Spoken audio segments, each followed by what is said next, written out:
Wala pa kasi si Papa. Antok na ikaw? Ay, antok na ang puso.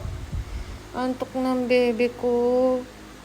Anong oras na? 9:30. Wala pa kasi si Papa.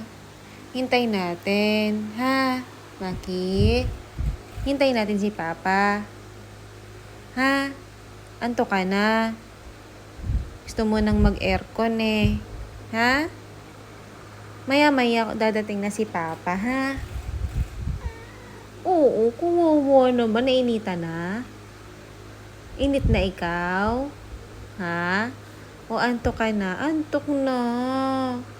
Gusto nang umakyat. Wait natin si Papa. Ha? Oo. Mga ganitong oras po ay umaakyat na kasi kami kasi inaantok na din to eh. Nag-aaya na siyang umakyat sa taas, no?